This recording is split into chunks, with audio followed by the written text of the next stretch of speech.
bit corrupt. Like, for instance, it would go down to European Parliament, where the European Parliament would have to vote on it. Yeah. Then when it's passed by European Parliament, it has to go to 28 different European Union countries and their parliaments, and it has to be approved by all 28 of them. It may not. Sorry? It may not. So that's what's had to happen with CETA, hasn't it? Even on that front, it's not clear. So there's a difference between what's called a mixed agreement and an agreement. There are some agreements that have to be where things have to be ratified by member states, and agreements where they don't. And it's still not clear if there'll have to be a ratification process for TTIP. It might just be that the EU Parliament signs it off. But I mean, you're right. There are mechanisms in place, of course.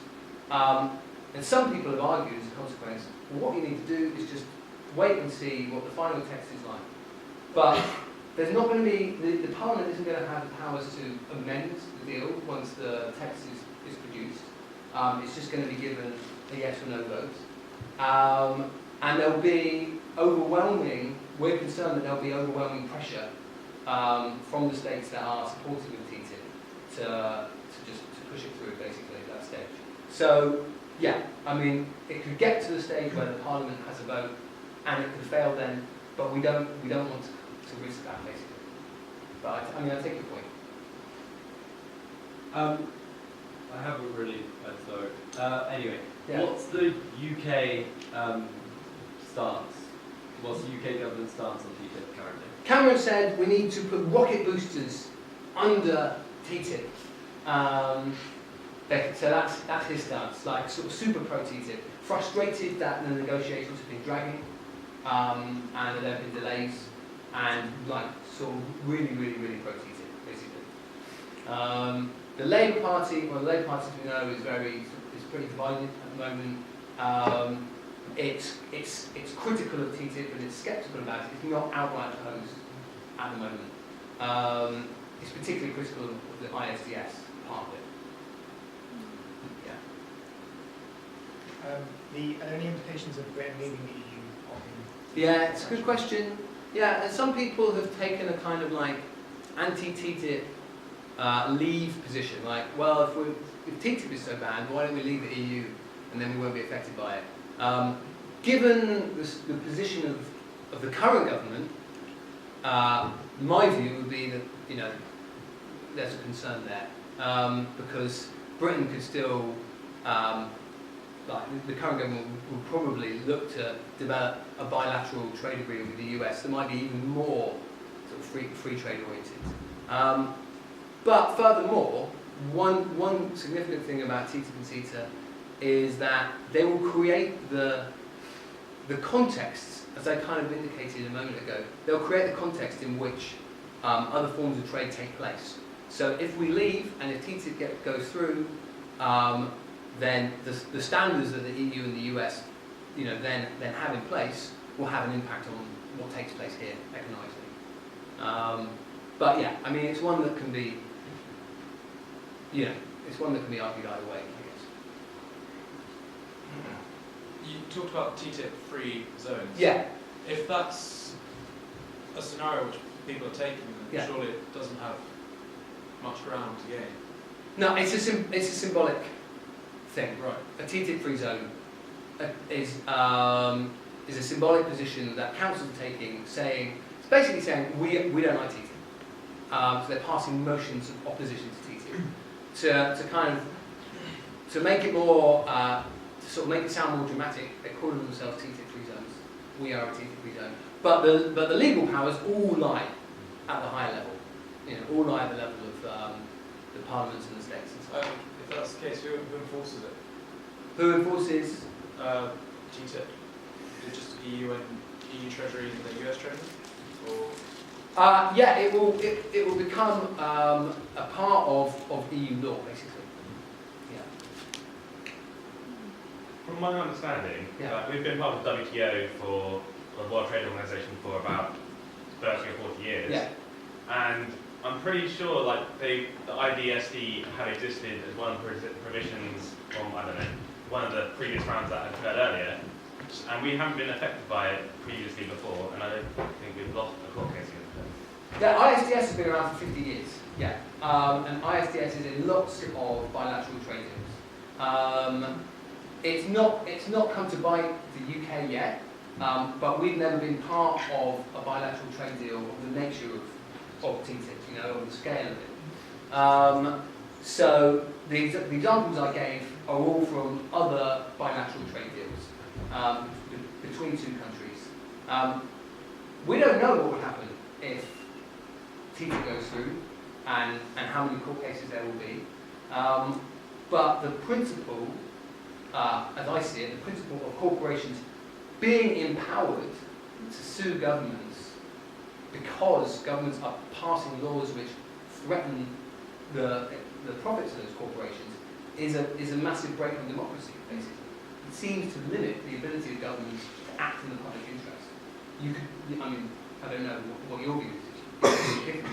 I just see it as a state of globalization. It's just a new development, I think. I mean, Sure. the World Trade Organization would have probably put this through in the next Doha round eventually. The only reason that's been prevented is because the third world countries are now starting to fight back against. Absolutely, yeah. That's why this has occurred, but Yeah.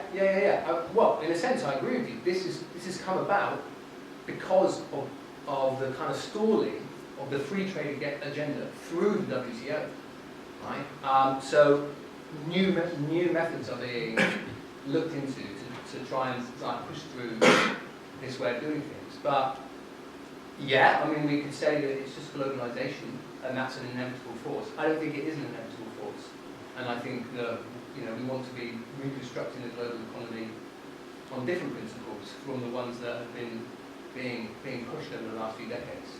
I mean, it shouldn't just become a discussion between me and you. I don't know if anyone else has a view. But if the ISDS has been around for 50 years, is it the secret courts between three people, as I understand it, that are deciding the ISDS tribunals that are the new thing?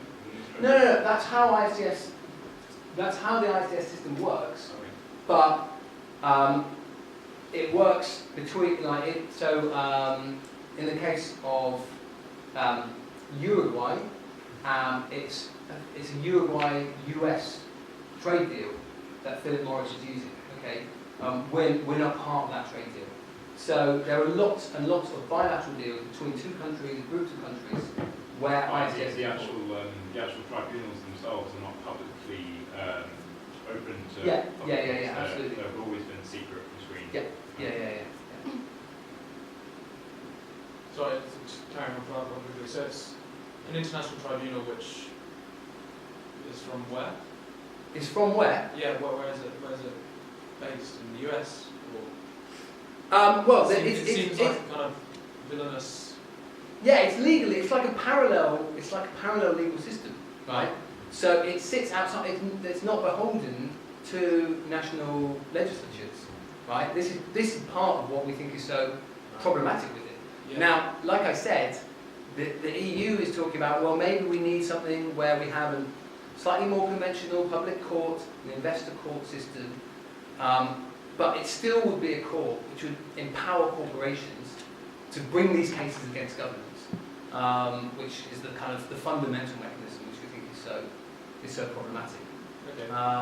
But yeah, it's a kind of like shadow court system, basically.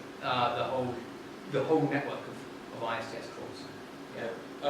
And how similar is this to the Pacific Agreement? And can we expect this to? Can we expect things that people are fearful of in the TTIP to happen in the Pacific Agreement? The Trans-Pacific Partnership. Yeah. Yeah, there are similar provisions in that. That involves like 50 different countries. So geographically, it's even bigger. But yeah, it's similar principles underlie that as well. And there's another one, TISA, the Trade and Services Agreement. So there's a whole raft of trade agreements which are being negotiated at the moment. Yeah. I'm sorry, you said Cameron said that he wants to add rocket boosters. Yeah. But he also wants to exit the EU, right? Well, So if that's not Cameron's position. He wants to stay in the EU. Does he not? I mean, that's what he said. Maybe you know better. Yeah. But what was your So thought? I was like, if he exits the EU, it won't apply to the UK, the trade act? No, like formally it wouldn't. We wouldn't then be covered by TTIP as a form of law. That's true. Like I said, my concern is that it would still have an impact on life and the economy and society in the UK because the rules of the game, if the rules of the game change in Europe and the US, then they're going to change here as well. We're going to have to adapt. That's one thing. And then the other thing is, because the current government is so pro-TTIP, if we left the EU, our concern is that they would start another negotiation for another kind of neoliberal trade deal. Yeah. On the last point, that government would be democratically accountable though. Yeah. And so if they did propose to, say, have further privatisation of the Yeah. NHS, people wouldn't vote for them.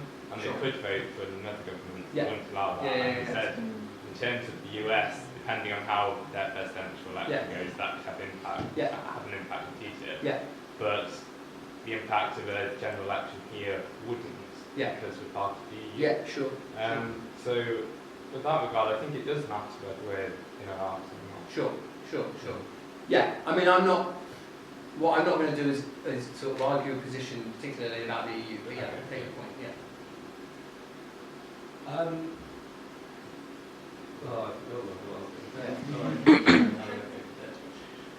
Yeah, go on.